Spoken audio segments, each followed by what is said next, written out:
Hello and welcome to another Morning Mondays. This is episode 58. So of course guys, I will address the awkward situation, which is this is not a Monday, it is a Tuesday. Apologies that the video is a day late. I will get my excuses out and I'll keep up a barrage of covering fire to make up for my lack of organisation. Long story short guys, busy weekend on the old house, doing up the old Casa Mordian.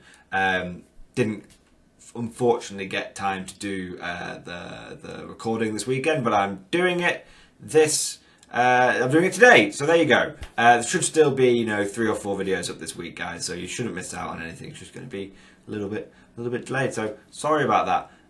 Sound really insincere, don't I? No, genuinely apologies guys, for not putting the video up on time. But without further ado, no one wants to hear me grovelling like a filthy Xenos Tau sympathiser. Let's crack on with today's video. So, it's a Mordian Mondays, it's chill, it's relax, it's maxing out, cool, shooting some meatball outside of... Can't shoot meatball outside of school anymore, can you? Because of lockdown. But anyway, it's chill.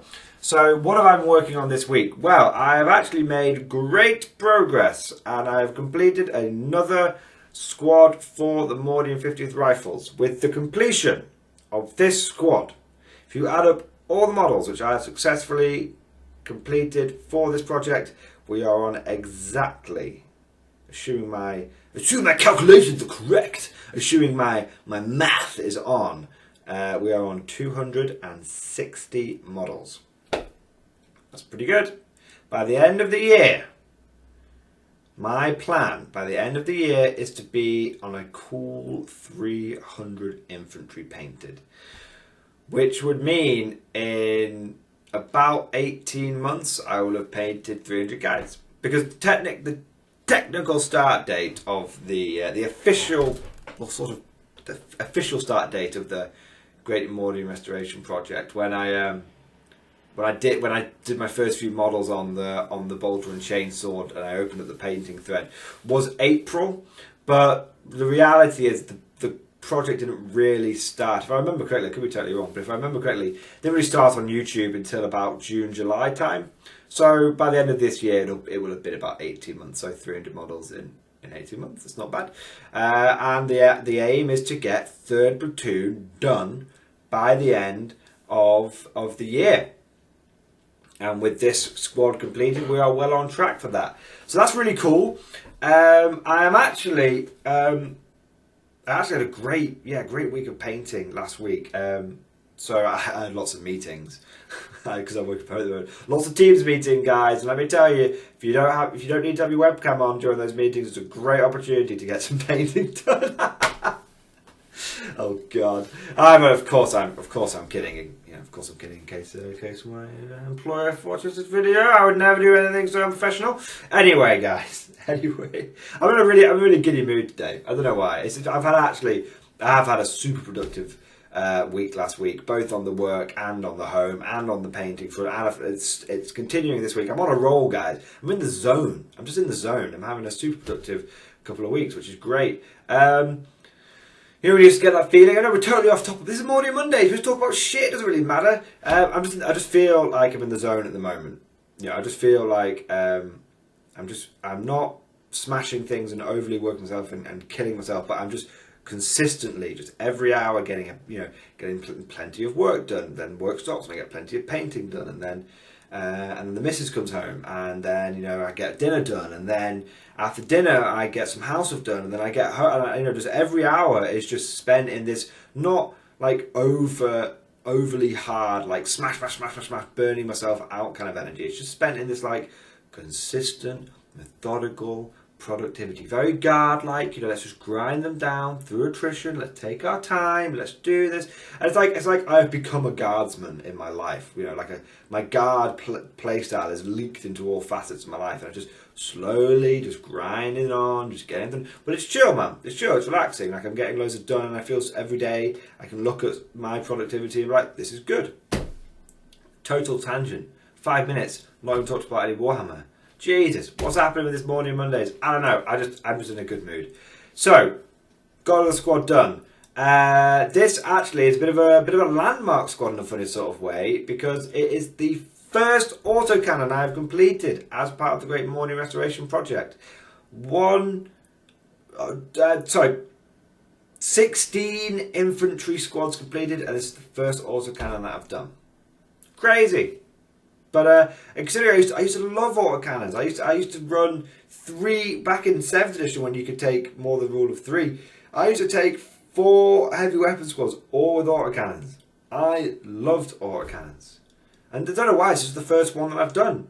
I'm just really excited to use them again. I'm really excited to get more heavy weapons onto the field. I've got all the fluff upgrades and stuff for the army, but I'm really excited to just get some serious guard squads. You know, las gun on the las pistol on the sergeant, plasma gun special weapon, grenade launch special weapon, auto cannons, las guns. I'm just happy to get back to the roots, man. I've been having fun painting all the wacky models up, but now it's time to get into some serious Mordians.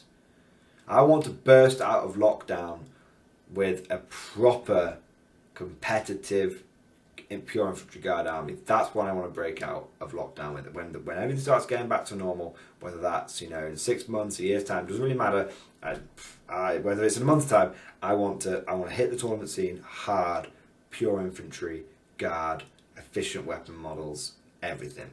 So autocannons are part of that plan. I love autocannons. They are the jack of all trades, master of none, but they are really good. My only concern around autocannons now, just getting into the tactics, I know normally we talk painting and then tactics, but getting into tactics for a second. My only concern on autocannons now is they really have lost their edge over heavy bolters. Damage 2 was a really good thing for autocannons and guard. It meant that they were the meta choice because you were wounding primaris on just as good as a heavy bolter, and you're getting the armor just as good as a heavy bolter, but it was 2 damage. And so the theory was that if you hit and wounded and did damage with every single heavy bolter shot, you could only kill 1.5 primaris. But with an autocannon, you could hit, if you hit and wounded with every shot, you would kill 2 primaris. So I know the math hammer on it probably isn't great, but the point was that in theory, if it goes perfect, my looking at it was that an autocannon can kill 2 primaris, heavy bolter can only kill 1.5. Now obviously that's flipped on its head. Now heavy bolters are better against a lot of stuff. An autocannon's niche has got even smaller. But even so, fuck that. I've already got 4 heavy bolters painted up for my guard. I want some autocannons. I like autocannons. They can actually do. There's a lot of infantry out there. Toughness 5 is making a big comeback. Heavy bolters aren't as good against toughness 5. Autocannons are better against toughness 5. And there's not as many heavy vehicles out there. A lot of people are taking things because heavy vehicles give up too many bring it down points. So there's a lot of light vehicles out there. And let me tell you, autocannons love killing light vehicles.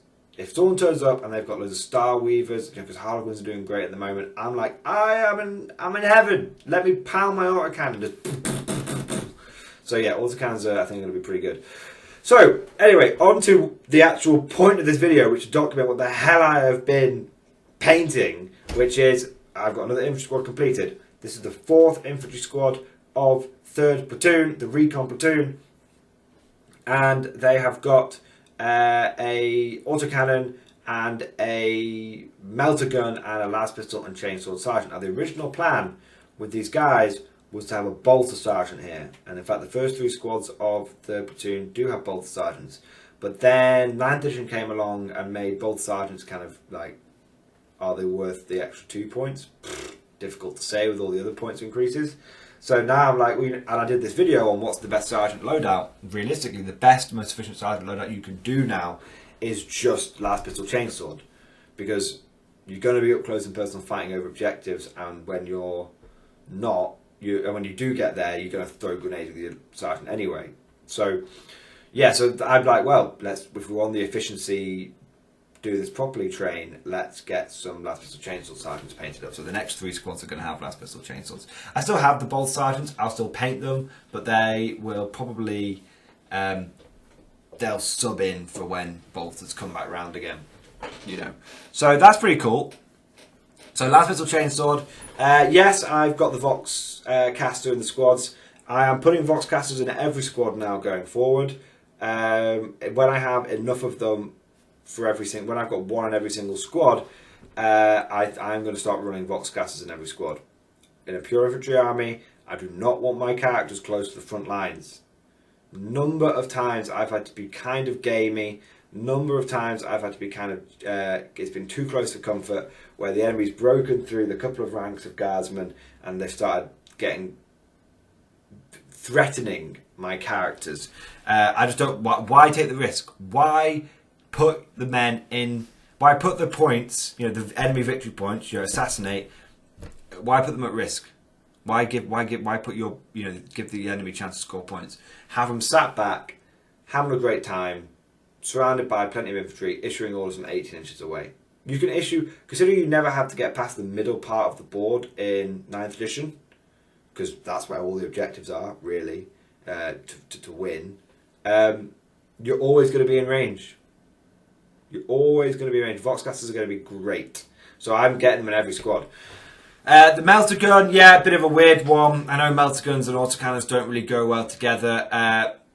I consider the melter gun to be a competitive weapon. I consider 9th edition to be the age of melter. So, as I like to do with a lot of my squads, you guys know this, I paint up one competitive choice and I paint up one fun choice for every squad. And that way, the reason I do this is if I just paint up all the good stuff, then yes, I will get that point of efficiency quicker, not denying that. But I know myself well enough that if I paint all the good stuff up, I'll find it really difficult to promote myself to paint the bad stuff up. And I want to do every model in this army. So the autocannon, we've already discussed heavy bolters are probably better now, but the autocannon is a fun choice. It's a fun weapon for me. I like them. So I paint that up. The melter gun is the competitive choice. Melter is good in this day and age. It's getting lots of buffs. That's the competitive choice. So fun and competitive choice painted up in one squad. When I'm running for fun, I like to try and keep the squads together. But I'm getting to this point now, this nice point, guys, where I don't have to run the squads with set equipment. So whilst I paint them a squad at a time because that helps stay motivated, I paint the loadouts in a certain way that helps me get as many mods as complete as possible. When it comes to actually going to a tournament with these guys, I will mix and match the weapons out of the squads to get the most effective combo. For me, personally, the combos that I'm looking at are plasma in every single squad, because I like to run the 18-inch rapid fire trait with the 4+ save trait, the in cover trait. But I also like to take a lot of melter, and the reason I take a lot of melter is plasma is good, but this edition does seem to be the addition of melter, and so taking lots of melter is never a bad thing as well.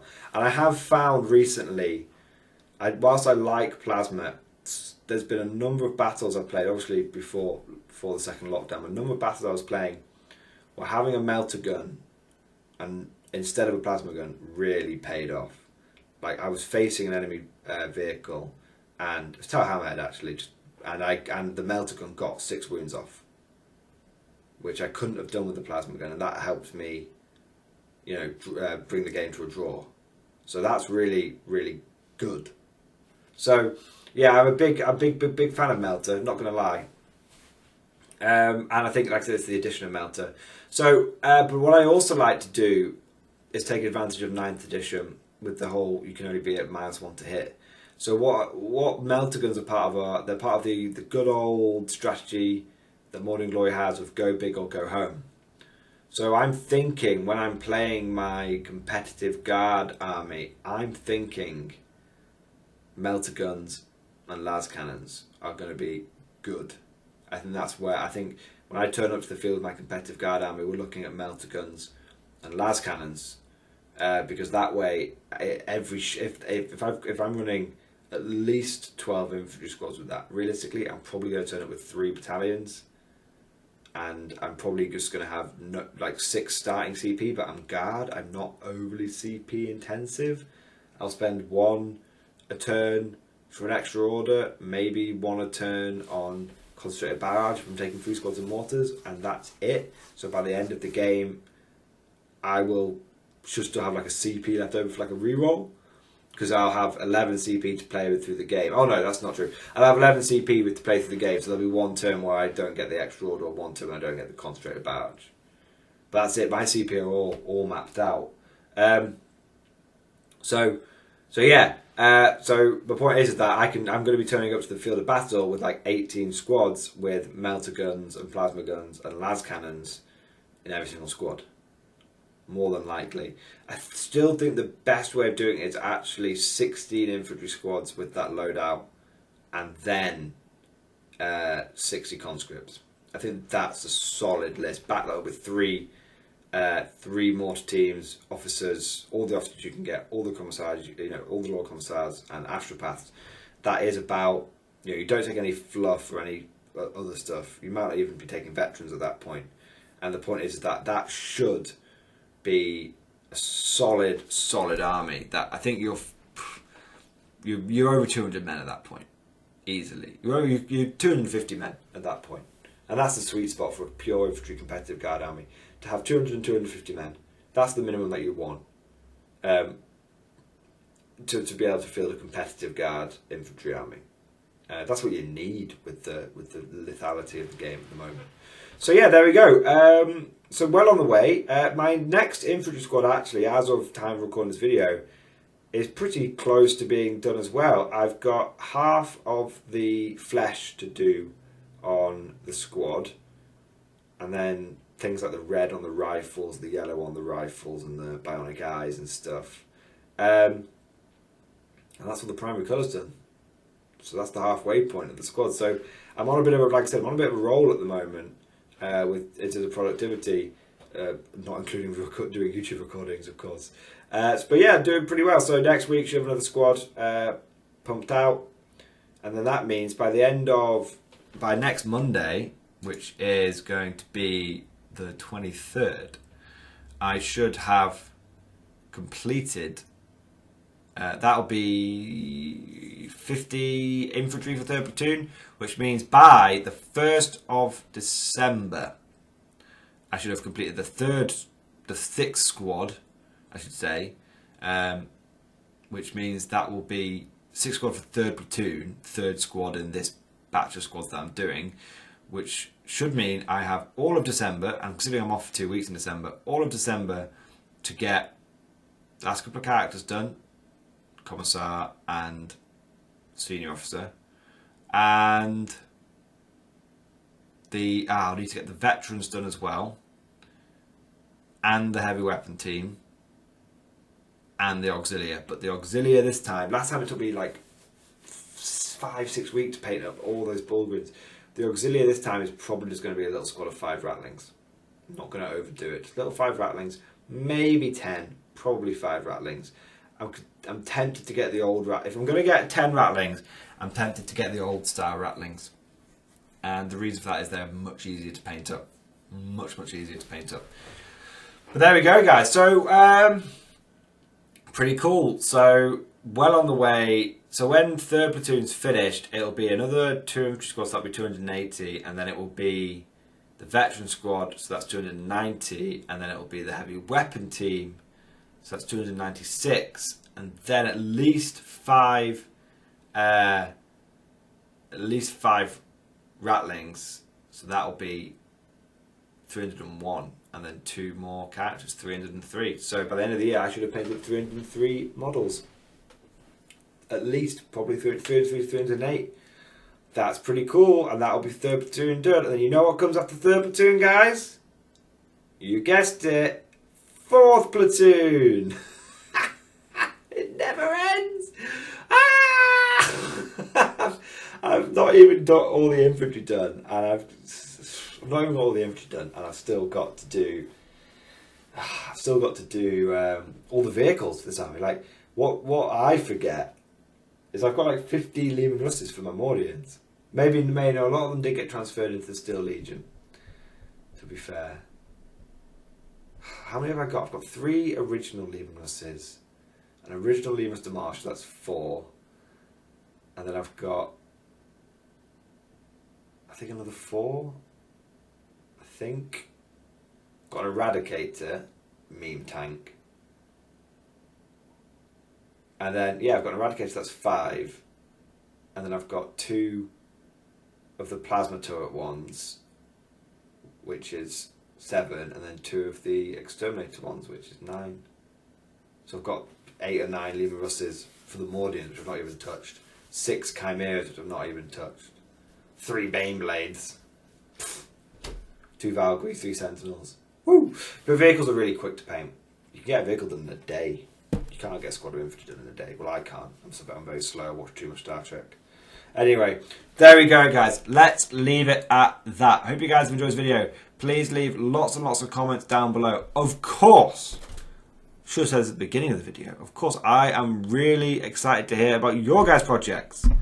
I love hearing about other people's projects. A lot of people say that this project helps them paint. So please, let me know how you're doing on your painting projects down below. And of course, you know, I don't necessarily get back to every comment because I do get quite a lot of comments these days, but I do read every single one. So at the very least, I will read your comment. And a lot of the time, when people raise something in a comment, I'll actually raise it. I'll raise it in a video later. So I always try and get back to you one way or another. Hope you guys enjoyed this video, and of course, I'll see you guys next time.